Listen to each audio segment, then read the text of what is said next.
Wow, that is a deep fanhood. That's one way of nicely calling you a nerd. I love it. She's like, wow, that is unique.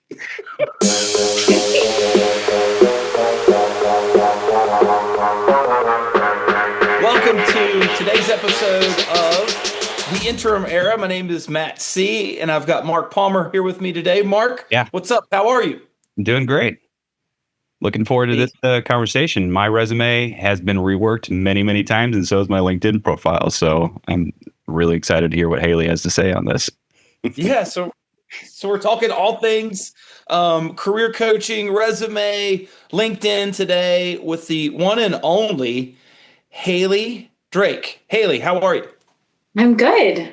Happy to be here. Let's chat job search. Hayley spent 11 years as an agency recruiter before starting the Career Revisory. Now she's a career coach who helps with resumes, LinkedIn optimization, and interview prep. Hayley, thanks for joining the Interim Era. I'm happy to be here. Love the name. Awesome. Career Revisory. Very, very clever. Thank you. I really thought that one over a lot. As marketers, Mark and I have spent many long nights trying to come up with names. That's for sure. Mm-hmm. So we know how long it takes to come up with a good name. Oh, right. I feel you there. So fun Hayley, fact, tell us. Fun fact. Well, one of my first internships when I was in college was actually toy naming because I worked for Hasbro and we did all these brainstorming activities of naming toys. It was really cool. All right, there went this episode. Go ahead, Mark. Let's just talk Hasbro. Okay, I was there for a hot minute. Hayley, tell us a little bit about you, what's brought you to the Career Revisory, and just give us an update on how your path has been. So first 11 years, I was an agency recruiter. I always say the story, too, that I've never really had a resume writer to recommend to people. So I was talking to candidates, both unemployed and employed, and I never really had one to share because I just felt like a lot of what was being produced was just fluff. And I'm such a firm believer that less is more all around when it comes to the job search, because everyone in the hiring capacity is really just masters of skimming, right? And to cut through the noise, it's all about making it streamlined. So a few different things in terms of why I started the Career Advisory. It was both a professional and personal move. I became a mom in 2020. And as we all know, it's a very difficult thing of maintaining a sanity with both a full-time job and kids. And a global pandemic. Global pandemic, yeah. So a lot of things going on. And my company was acquired when I was 6 months pregnant. Like there was all the things. So nonetheless, I started the Career Advisory and my goal is to alleviate the overwhelm, basically, for job seekers out there. Because job seeking is terrible. It's a terrible process. So I do that with predominantly all of the collateral. So resumes, LinkedIn, interview prep, telling your story, because that's obviously so important. And one of the mottos that I always say is with clarity comes confidence, because deep down, it's the confidence that's going to land you the job. So that's where I come in. And I try to help my clients find that confidence, really, and not only feel it, but then communicate it too. That's awesome. What's the most rewarding thing that you've come across with starting the Career Revisory? Oh, good question. I would say I feel like I was actually talking to I was an agency recruiter, so that meant obviously there was a fee, if you will, attached to finding someone a job. So it was twofold, right? I wanted to find people jobs, but then obviously I wanted to get a commission coming in. And with that, there was a lot of stress. I feel like in terms of not stress per se, but really just a lot of politics, if you will. So I think that the most thing that I find the most rewarding is that I get to do similar to what I used to be doing, but without the pressure, if you will, to have people accept the jobs that we were working on. So it's almost all of the good without the bad, to be honest. Now I get to help people really sort through the job search and without allegiance, I guess, really. And to be frank, too, I feel like there were a handful of times where I didn't really want to work for a client anymore. And I saw so many, I don't know, not to sound negative, but there's so many bad stories, too, of just junky companies out there not treating their employees how they should. So I think that that's probably the most rewarding, I would say, is that you can say what I want now and give no nonsense advice, I guess. As an agency recruiter, were you retained from an organization to fill a spot, or were you finding candidates and trying to match them up and pitch them to potential clients? Kind of a little bit of both. So I did both the contract recruiting side. So that would be more so, helping them with like a leave of absence coverage or needed a busy time coverage, that sort of thing. But then I also did the permanent side. And that I didn't work for a retained executive firm. There's a little bit of a difference and a nuance between the two. But one of the things that I did do was I strictly worked on the candidate side. So I wasn't going out to companies asking them to hire our candidates. I had counterparts who really did that. I was more so partnering with the candidate experience in terms of, sourcing the talent, securing them interviews, prepping them for interviews through the negotiation stage. So it was kind of a little bit of both, but mostly on the candidate side. And how does that experience that you gained through that agency side really shape the way you coach now? Really seen a whole gamut, I feel like, too, in terms of industries and size. We really touched upon it all. So I've really seen the back end of how a lot of companies hire. But I feel like deep down, all of them are just looking for humans that they like and get along with. You know what I mean? And there's such that human piece to it that I think is missed a lot of times in the conversation and just in general, too. I know that AI is such a big topic right now, but I'm always telling people you got to write your resume for human eyes. So I think that the human piece, I think, really solidified the most of my strategy when it comes to coaching. Yeah, that's such a good point. We talked to a recruiter, an in-house recruiter back a few episodes ago, and one of the things that he talked about is the way that they use AI, and they hire hundreds of people every year, is it really sets them into buckets for them, right? So it's, as that resume comes in, it might say, hey, here's your 90% match or your 80% match bucket, you're 50 and then you're 20. Obviously, you might not get to the 20s, but you're looking at those 80s and 90s, and there's still a human recruiter that's looking at those, right? It's not like they're passing it right on to the hiring manager. And I think there's a lot of myths and misconceptions out there about how AI is actually 100%. interacting, but it still is absolutely human. Your human is still your audience. And keep in mind, too, it's the humans that are inputting into AI what they want to see. And so that's where the keyword piece comes in, but it's the humans that are picking those keywords. So I feel like that's also something to keep in mind in general of writing all of your collateral with the human brain in mind. But I know it's difficult for sure. And I'm trying to keep a pulse on what's changing. Do you know what I mean? Because I used a ATS, which is an applicant tracking system for my recruiting career. But I want to make sure that I'm in the loop on what's being changed, if anything at all. And every time I'm touching base with anyone about what it looks like, it's the same thing of, no amount of keyword searching is going to make you a fit for the job. So if you are just clear and accurate about what you've done, the right roles are going to find you. What do you think that job seekers get absolutely wrong about how recruiters read resumes and LinkedIn profiles? Lean back on the skimmability piece. I feel like paragraphs are so common and they shouldn't be there. Make everything in short snippets and make it easy to digest. So I think that's probably the biggest piece. I also think context. I'm a big believer of industry blurbs, like a quick one-liner underneath what company you worked for as to what they did, how big they are, if it's applicable of what that company size is.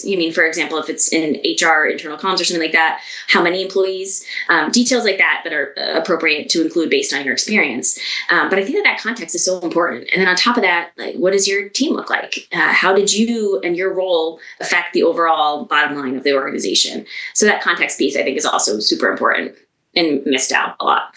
It's great insight because I've gone back and forth on adding the industry blurb, the descriptor of the company. And sometimes, I leave it off because I assume that they know who I've worked for. But other times where I've gone like maybe more outside of my comfort zone for, where I was applying, I've made sure to apply or include it. I think it just helps. It's play to your audience. And it's exactly what you're saying. Like, you're talking to a human, be human. Right. And it's something I even encourage my clients to put on their LinkedIn too, in terms of, the industry of the experience section of where each of your roles are. And that top one, say, McKinsey is a global consulting firm. I worked in this XYZ department. And same thing, even with Google. If you're working for Google, yes, they know who it is, but let's tell the reader what department you're in, what context, what product line. So I think that's just super important. Additionally, extra important too, because industry was always something I'd search upon. That was the keyword I was using the most, rather than stakeholder collaboration or project management, or it was the industry piece. Or I would be looking at a software that was common in that industry. That was a great way to get people too.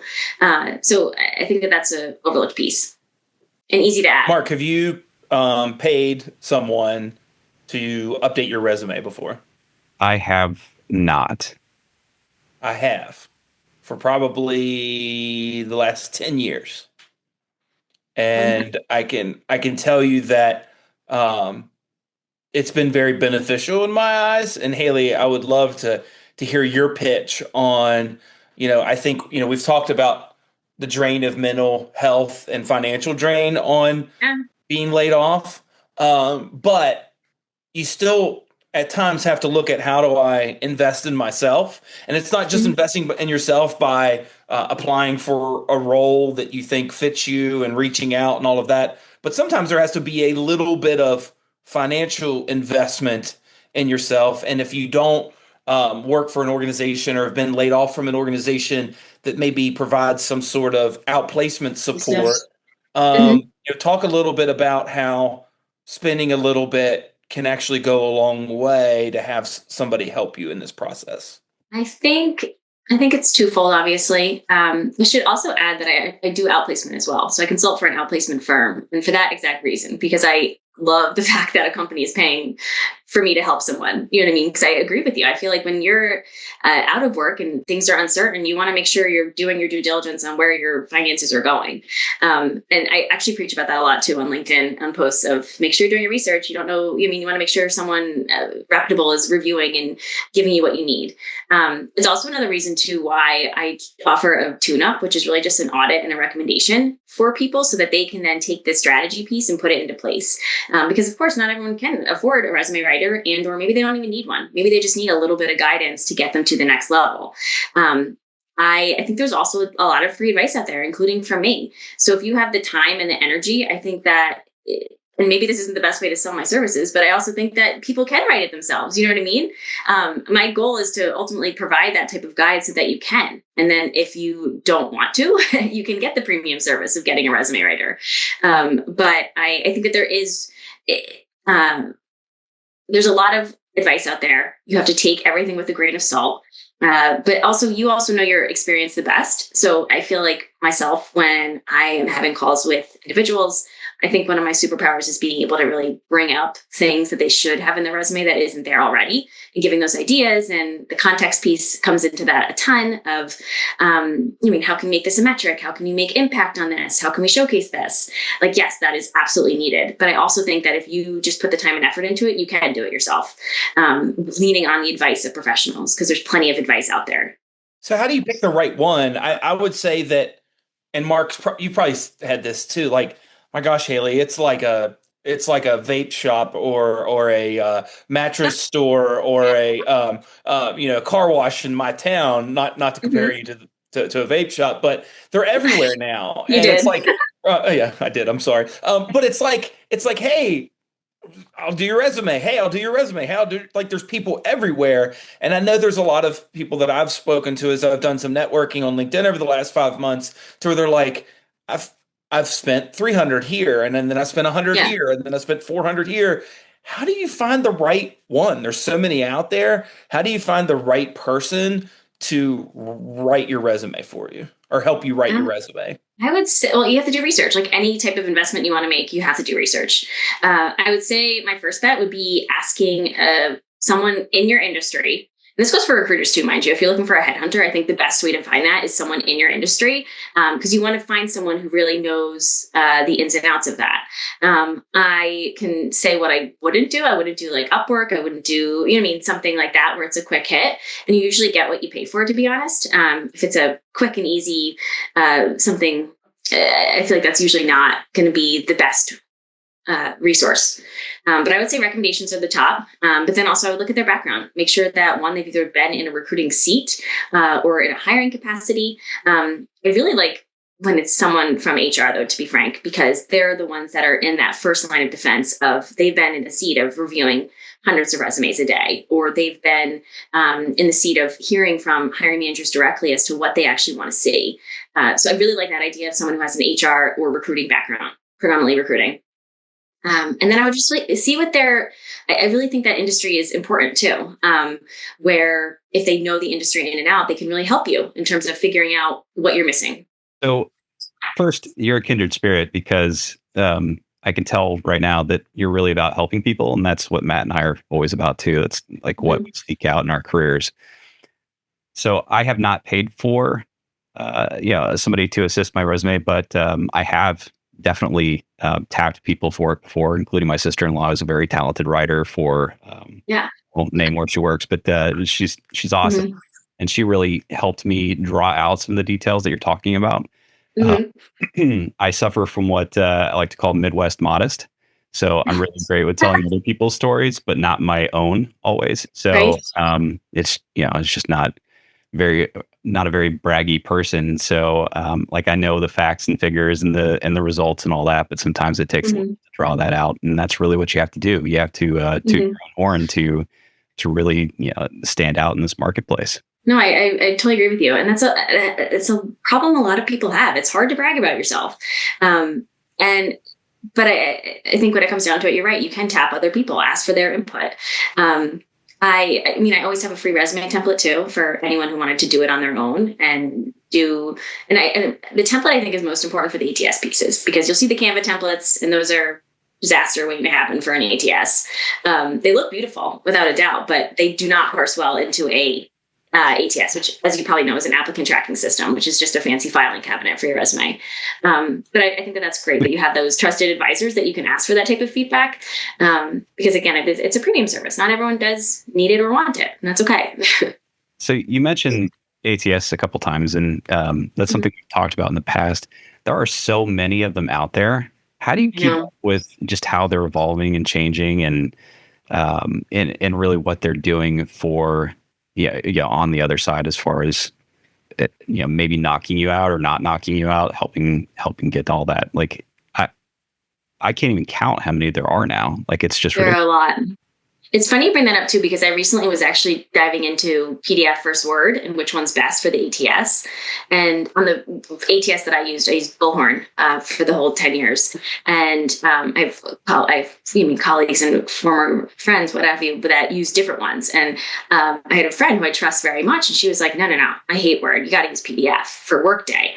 So I've been trying to actually dig in a little bit more to figure out that I could give that type of more strategic advice or more accurate advice per ATS. So basically, I personally am always going to say Word is going to parse in easier. Then I've heard that Workday on the recruiter end, PDF works better. So I mean, it's a pain, right? It's like a guessing game. That meme with all the numbers running behind me and I'm like going like this. So one of my goals though is to do master list of this is what I would do, and because usually you can see if you're looking at an application, you can look at what the URL string. Yeah. But yes, it's a great question. And there's so many, and it's hard to do and hard to figure out. But that's why I think it's important to obviously make sure you have both the Word and PDF ready. And don't underestimate the power of following directions, because in some cases they will make it very clear on the application what they're looking for. You can do your best on that end. Yeah. A Word resume breaks my heart. Does it? Yeah. From a creative background. My resume is That's because Mark likes to put his photos at the top of Mark, you don't have a picture on your resume, do you? No, of course not. Like, I think that's so blasé. I bet he used to. No, I've always thought that was, bad form. Like we work so hard to have, like a true blinded assessment of resumes, and doing that's why like the popularity of LinkedIn just blows my mind. That's what LinkedIn's for. I know. I was just going to say what this person looks like. I'll go there. I guess it kind of also just emphasizes that we can't really eliminate bias fully. We can do our best, but it's just always going to be there. And the same thing I say to I get to ask the question about age bias every single week. And all I say is that, do you really want to work for a company anyway that's going to be jerks about XYZ situation? And same thing for myself. If I'm getting a conversation from someone that they're biased against women and they think I'm less intelligent, then I'm not going to change their mind. So might as well move on. Yeah. That's my general consensus on that. I think that's all fair. I get age biased against by Matt all the time. You've already heard on this. He sounds like a bully. Mama Palmer, I didn't do it this time. Every time I got to make sure I speak out to his mom to let her know that this wasn't me this time. Mark, I once spent $1,600 on a resume. Wow. Yeah. I told this to Hayley a few weeks ago. $1,600. Where did it land you? Nowhere. I went back to the old resume writer that I had been using. That was like, I don't know, she would charge me like $200 to update my resume. And I went back to her and I said, like, I have blessed me, Father, I have sinned. Can you please, take this and take me somewhere that's usable? So, that's crazy and it might knock people out. Hayley, there are people charging all over the gamut. Mm-hmm. Does price signify quality? I feel like I can't speak to all of them because there's such a wide range right now. Yeah. One thing that brought to mind, though, what you just mentioned is that there's a lot of writers out there that hire and outsource the writing. And I would probably be wary of that because, again, if you're paying a premium for a specific service, you want that person to be conducting the resume review, at least in my opinion. That's what I would want. So I'd also be mindful of that, of make sure you know who's actually going to be doing the rewriting of your resume. Because, there's one, I think it's like, I don't know, I'm never going to bash names, but you know what I mean? You know what I'm talking about. And there's those ones where you're assigned someone, you don't know what their background is. They were trained to resume write, but really you want someone who's in the trenches. Yeah. And I would say that was the one time, the first one, my piece of advice would be interview the person. Find 100%. Someone that you could talk to, interview them, feel like they are paying attention. This is something that, if you're investing in this, you're investing in yourself and you're trying to better. Every time that I have paid someone to do my resume, I have increased in salary and role capacity. And it has been very beneficial for me, I'll say. So, I am a huge proponent of it. However, the one time I spent the $1,600, I was like, man, I'm going to see who's the best on LinkedIn. And I'm going to find that person. This was probably, 7 or 8 years ago. I'm like, I'm going to find the best person on LinkedIn that I feel like everybody's recommending. And I don't even know if this person does it anymore, but I reached out to them and I was like, okay, well, I guess if you're the best, $1,600 is what I'll spend. Now, we didn't spend a bunch of time talking on the phone like I have with others. And I would say that I felt like I got more out of it, learned more from the process and got a better result. When I interviewed that person, we spent time on the phone together. They, interviewed me and then allowed me to make changes and things like that. And then I've gone back to them again and again and again. And we've gone through the same process. That's awesome. And I think I totally agree with you. I'm never going to revamp a resume, and that's a full rewrite without talking to someone. And honestly, sometimes I ask to hop on the video too, if I can't get a feel for their story, if you will. There's just such an more open dialogue when you're face to face. And especially if I'm doing an executive branding for LinkedIn, I want to get you on the camera and I want to talk. I want to get a personality vibe. Because especially on LinkedIn, I feel like that's where your personality should shine a little bit. The person behind the resume, I think, is super important to highlight in that capacity. But I completely agree with you. It's something you pull off the shelf, right? So, like Mark, Katie, my wife, told me that I needed to try to take melatonin so I could sleep. So I went to the store and I just bought melatonin and I took it. And then for 3 days, I was like, I couldn't wake up and it was like noon and I was still really tired and all this kind of stuff. She's like, what's the matter with you? I was like, oh, is that melatonin? She's like, well, what'd you get? Like 2 milligrams? I'm like, what? They come in milligrams? Like, what are you talking about? I thought you just buy melatonin. And I was taking 10 milligrams of melatonin. So I was pretty freaking tired. So I learned. So I would say I would compare it to that. Let's right? Maybe we don't put that on the resume, but yeah, I would say that it would be good to figure out what you're getting into. It's not like you just go buy it off the shelf. You don't go buy a resume off the shelf. like there is skin in the game for both groups, and you have to know what you're getting into. It's not just going and buying melatonin off the shelf because you might end up with 10 milligrams. Well, that's where Yeah. ChatGPT kind of falls short too, right? Like, Yeah. hallucinates a lot of details and that kind of thing. You really, if you're using it to customize or whatever, you really have to watch what it puts in there, because it will drift from your story significantly, and it'll lie, and it'll do all the things that maybe it thinks that's going to do the result that you want, but it's not going to be you. I've really gone away from relying on AI to do a lot of what I want to do for a customization of a resume, just because of that fact. Like, I feel like I'm having to go back and rework it after I plug it anyway. So I'd rather my story be true, and that I'm leading with my accomplishments, as opposed to something that the AI hallucinated. Right. I do feel like ChatGPT can be great if you're not naturally a succinct writer, which I feel like unfortunately a lot of people aren't necessarily. It can be really great with that. Like, I'm always saying, ChatGPT, make this punchier, make this shorter, make this more concise. And I do feel like that's where it can be leaned on if you're not looking to partner with a resume writer and you want to make it more concise. Then I would say utilize that for sure. Make sure it's spelled right. I've got serial That comp. too. Yeah, definitely spelling. Check the grammar. Yes. All right. One last question about resumes. If you could fix one thing about 90% of resumes out there, what would it be? Less fluff. Less show me, don't tell me. You know what I mean? Everyone's a dynamic leader. Everyone's a great collaborator.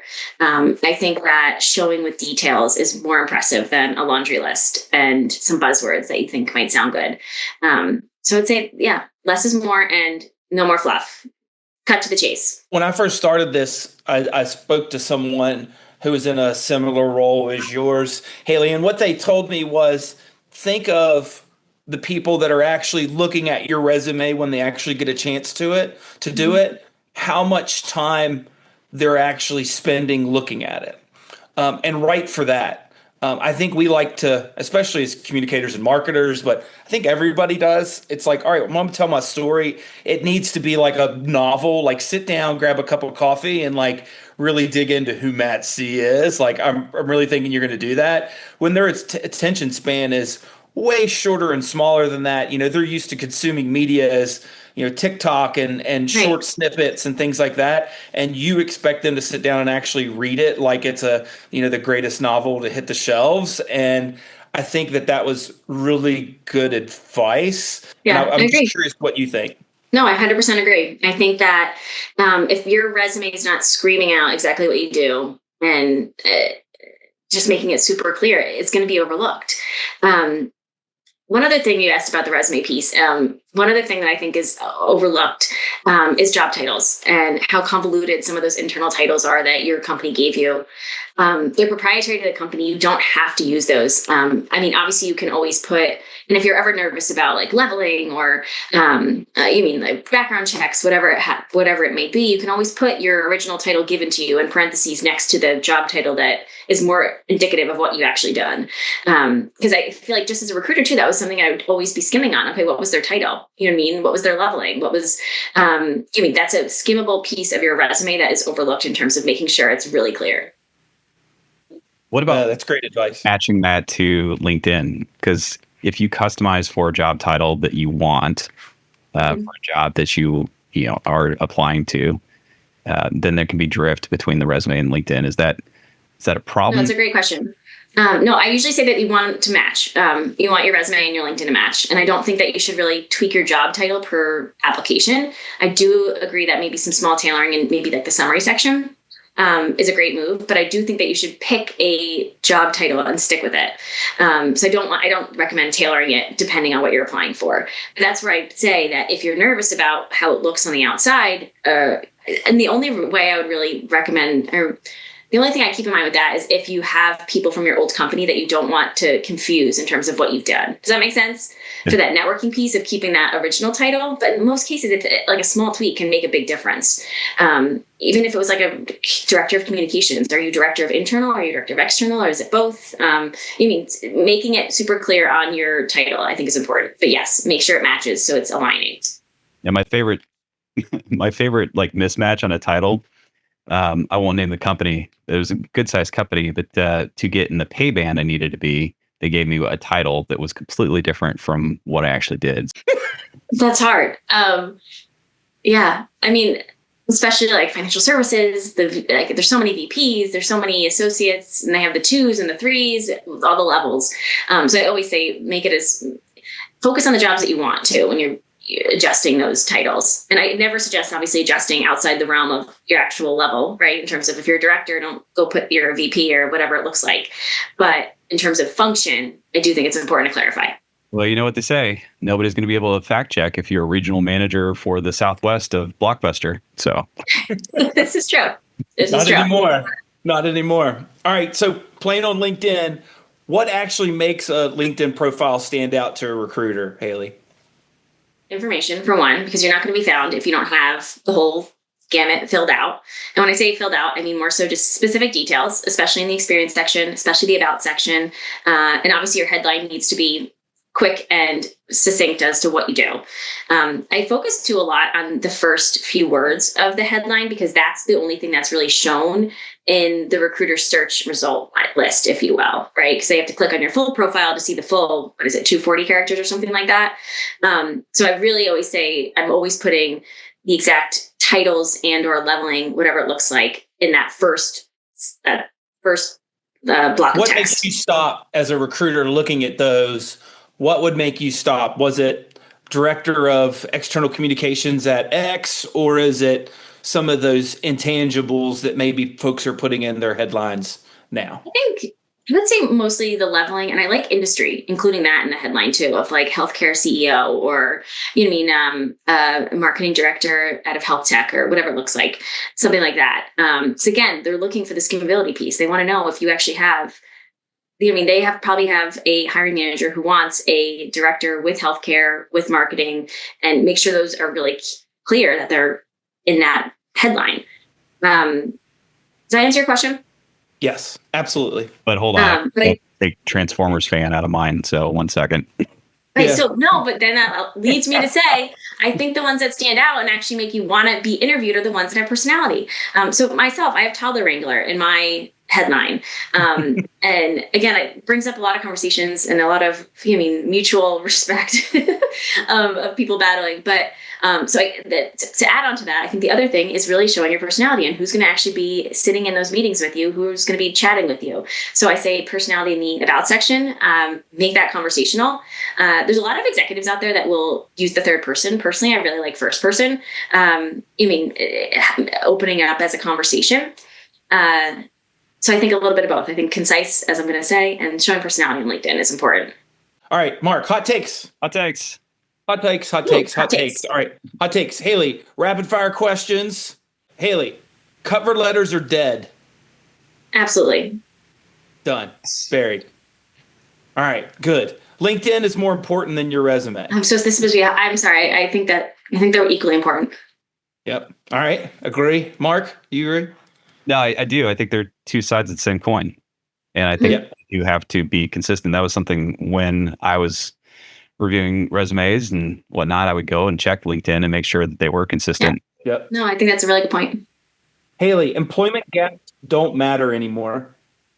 I tend to agree. I think COVID did a positive on that end where it made a lot of people more understanding that life happens. ATS systems are overrated. No, you have to. They exist, so you have to make sure your resume is ATS friendly. Don't listen to any optimization nonsense. They're not going anywhere. What about overestimated? There you go. And mean? I'll give you context on that. So I went to a webinar yesterday, and it was LinkedIn's deal, and their take on it was quit worrying about ATSs. Everybody thinks that they are this magic that's keeping you out of the out of the role that you want, but they're not as advanced as everybody thinks that they are. 100. Yeah, I agree with that. They're a filing cabinet. They're a fancy filing cabinet, but they're a filing cabinet for your resume. So yes, I agree with that. Yeah, I think people customize more towards the ATS, and we talked about this at the top, right? But I think they're overrated in a sense that people put so much effort into getting past that hurdle, and it is. It's a hurdle that if you are qualified for the job, for the role that you're applying for, and you're hitting at least the keywords that you should be able to make it through it. Like, it's not something that is, I think people see it as like a guard that barely lets anybody in. And they oftentimes customize everything to that guard versus actually looking at, like, when it gets to a real person, is it actually going to sell me or not? I agree with that for sure. And it's not really guarding you. It's not guarding the door. It's just basically who decides. It's basically what the recruiter decides to input in terms of what's important to that hiring manager. So your best bet of beating an ATS, if you can't really beat it, but your best bet of getting traction in your search is to make sure that all the context is there, so that if you're a good fit for that XYZ position, it's very clear on that end. So it's all about the clarity piece, without a doubt. Posting about your job search on LinkedIn actually works. Yes, absolutely. Are you talking about the open to work banner? Or are you more so just talking about like sharing your experience? Not just that. I think people a lot of times think that just putting the banner up or putting up a post saying I'm open to work is all they really need to do. I found a lot of success in posting that I'm looking and just about my journey, because every time I do, I get 4 to 5 people that send me roles or check on me. Love that. So it's been great practice. But I think that there's, just like there is maybe stigma, a stigma around gaps for some people, that like, oh my gosh, I don't want to have a gap or show that I've been laid off. Posting about that, I think, is probably the same. People have the same kind of feeling. That's a really good point. But I agree with you. I think that part of it and part of activating your network is making sure you're not forgotten in a way. So reminding your network that you're out there and reminding them that you're looking, but not only that, reminding them of what you can bring to the table, I think is nothing but positive.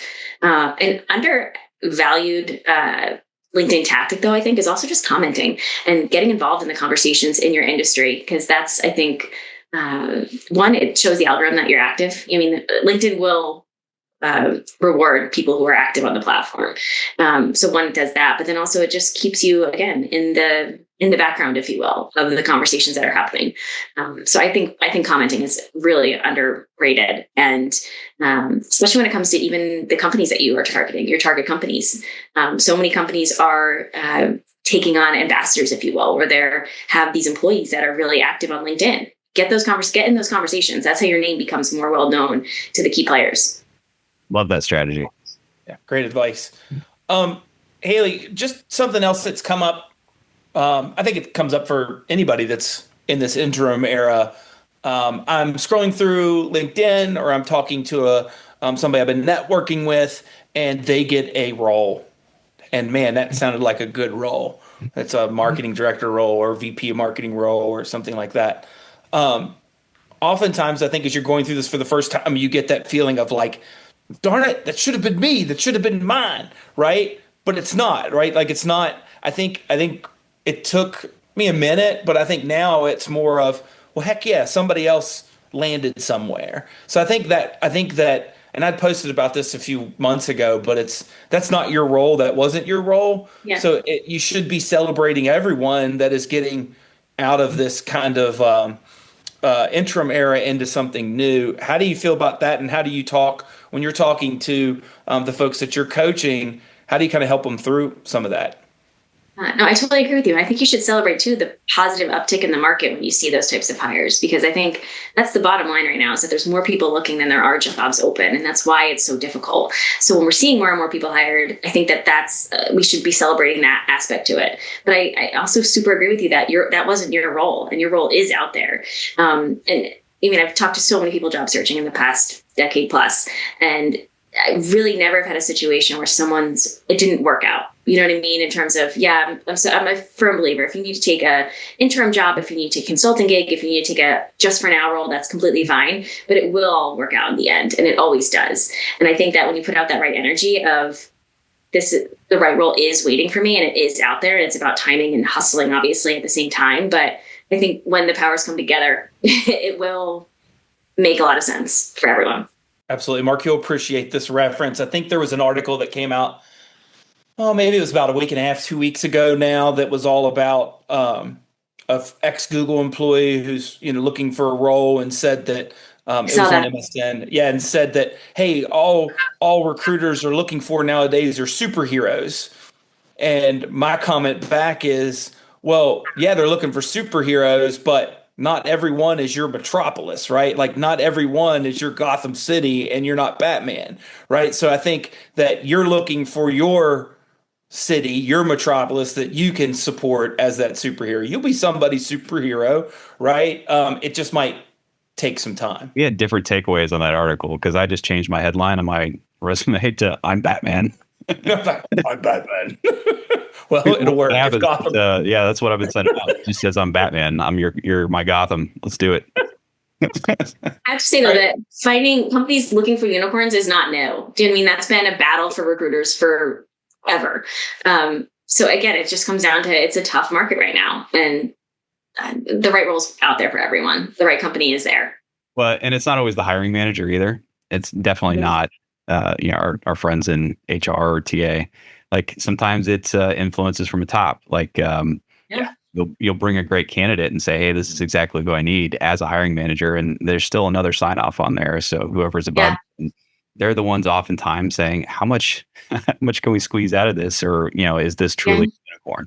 We've talked about resumes. We've talked about LinkedIn. We've done some fun hot takes. I want to just quickly touch on probably something that maybe nowadays doesn't get touched on enough, which is the actual interview. I think right now there's just so much talk about your LinkedIn presence and ATSs and resumes that my favorite thing, which is an interview. I love interviews. It's a game to me. I know a lot of people hate them, but I love them. So I just wanted to see if we could talk a little bit about confidence and interview prep. I think the most important question to prepare for in an interview is the one you're going to ask them. That's when you can really shine. That's where you show the confidence that you've done the research and you really think about yourself in the role and how you can make an impact. So I'm always going to lean on that. And then, as I said before, with clarity comes confidence. You have to be ironclad in what your story is and what you bring to the table. I think the best way to get confidence in an interview is to practice out loud. And that's not new advice by any means.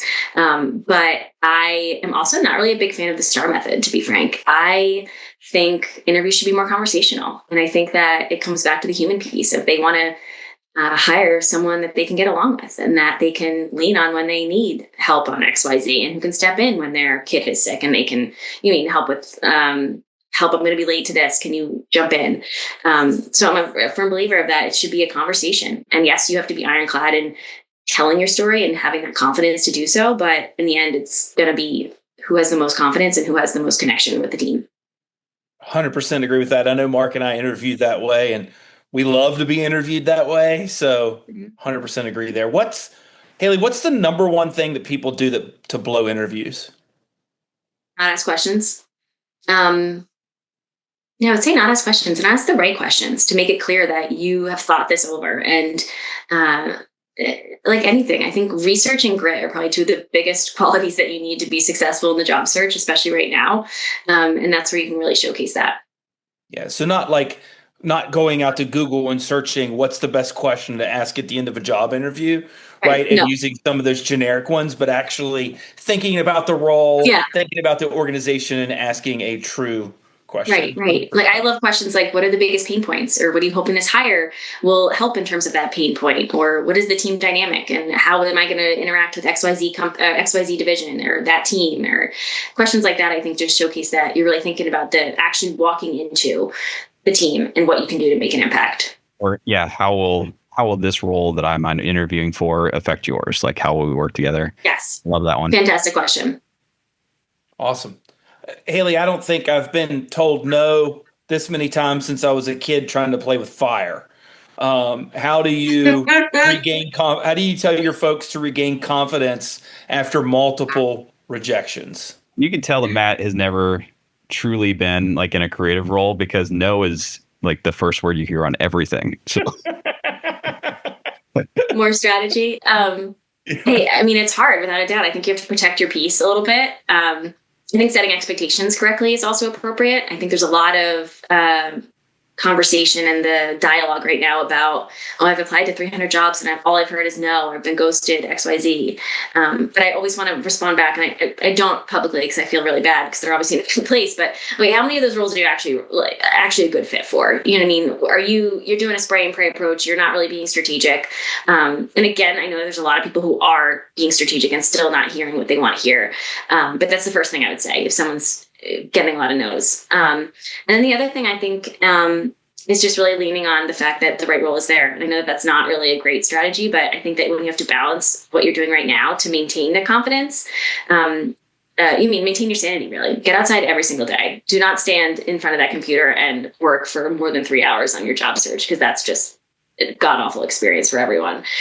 So really protecting your peace and protecting that mentality of, I am a great candidate and I am going to find the right spot. Because I think that when your confidence does lag, one, it's felt in all the conversations, not just on an interview conversation, but in your networking vibe, You want to be on that positive end. So I think just keeping a balance is the best way to stay positive. But I know it's brutal right now. Another thing actually I really like, which I feel like you two probably do already, but just having this conversation right now, right, of having a podcast, but it's leaning on other people in the same spot, to really remind yourself that you're not alone in the rat race of a job search. We're trying to build a sense of community. Yeah, absolutely. I think that's fantastic. I was given a piece of advice once to look at it. You can look at it as a sales process, but then also looking at it as, like you were saying, Hayley, all right, how many jobs have I applied for that I feel really good about, like that I'm a 100% or 90% match for, and I'm not just fishing for it, like it's in my industry, like I feel like it's a slam dunk, right? Mm-hmm. And how many of those have I applied for, right? And then how many of those have I heard some sense of traction back from, right? Mm-hmm. So it's like if it took 25 applications to get one interview, then I now have a little bit of a sense of, all right, well, I'm another 25 and hopefully I'll get another one, and starting to look at it in blocks of that way. Because like you're saying, if you're just applying for everything, it's hard to really keep track of, what you're actually moving on. Right. First piece of merch, it's going to be a t-shirt that says, quit applying for jobs that don't match you. Yeah. There you go. Yeah. I will buy that t-shirt. There's no reason 4,000 applications to come on any posting on LinkedIn within 2 days. Like, it just doesn't make any sense. Like, there are not 4,000 people that truly match that. No. And just from someone who's been, I used to post on LinkedIn as a recruiter, and I would tell you that I would say sometimes it would be like 5 to 10 applicants out of 200 that are actually a fit for and worth a conversation. And not worth the conversation, that's the wrong way, but fit the criteria worth the first round interview. So it's really hard. It's really difficult. So I think that another thing I would also encourage someone to ask is if you're spinning your wheels and something's not working, what is your follow-up strategy looking like? What other outlets are you looking at for jobs? Are you looking at other job boards that are specific to your industry? I love the tactic of looking at your first degree connections and seeing where they actually work. Do you both know that you can download LinkedIn connections spreadsheet? Look through that. How you can, Hayley. You have the option of downloading all your first degree connections. LinkedIn will send you a spreadsheet. But I think that a better tactic of going around that is looking at what companies you have those first degree connections at, and then going to that company website, seeing what they have posted, because not everything's going to be on LinkedIn. So keep that in mind too. And another way to just see what else is out there. So I like that aspect, that backdoor networking. But it is difficult, and it's really hard to keep your confidence up, without a doubt. You also filter first, second, and third contacts by who's actually hiring too, which is a nice thing to kind of go look and see. Mm-hmm. I love that. Yes. Thing, but yeah, there's a lot of great tools. I would argue that I'm not sure that LinkedIn is the quick apply is the best way to go. My tactic is more to go to the website and actually apply through there. It's just, maybe it's my own headcanon, but to me that seems to resonate better. No, 100%. I totally agree with you. If it's easy for everyone, if it's easy for you, it's easy for everyone. Yeah. Hayley, this has been fantastic. Thank you so much for the time and all of your resources and information you've given us. It's extremely helpful for not only Mark and I, but I'm sure our listeners as well. Tell folks where they can find you, Hayley. I'm pretty active on LinkedIn. My name is Hayley McNeal Drake. Careeradvisory.com is my website where you can find ways of working together. And my inbox is always open. I can help anyone. Awesome. So what's one last truth bomb that you would want every job seeker to hear if they only heard this one quick truth bomb? Stop applying to jobs you're not a fit for. Focus on the ones that you are and focus on your network. You're just wasting time, right? Yeah. Easy applies. Honestly, I feel like that's kind of a waste of time. And it creates too much noise so that so much noise. That's why recruiters are inundated right now. It's because of easy apply. Yep. And it's going to hurt. It's just going to make we talk a lot about mental health. It's just going to hurt your mental health because you'd be like, I applied for 50 jobs today and I didn't hear back from any of them. Well, you probably weren't qualified for any of them, or maybe one or two of them. Yeah. And if you apply like Matt and I do, you can't apply for 50 in a day. That's right. Mark's got too many old emo bands to go watch, like MTV's still around and playing music videos. Right, Mark? I think they do. Do they not? I don't know. I don't have cable. I don't know. I learned from watching in the Emmys, but I just learned that History Channel doesn't show history stuff anymore. It's all just like alien shows and stuff like that now. So there you go. Maybe you've got that you can catch up on. Oh, well, maybe it'll be history someday. There you go. All right. Well, I want to thank everybody. I want to thank Hayley. I want to thank our listeners for putting us in the top 100 on the careers section on Apple Podcasts.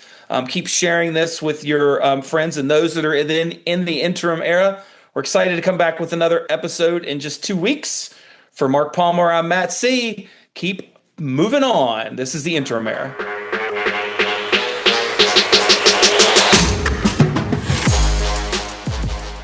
I was a Transformer last year for Halloween, Mark. Oh, you both have one going on. Yeah, I'm the Transformer guy. Matt's just a So I actually have plenty within reach. Like this is. I have that one within reach too. Yeah. That is so funny. Big Transformers fan. Love to hear that. So is my son. So I'm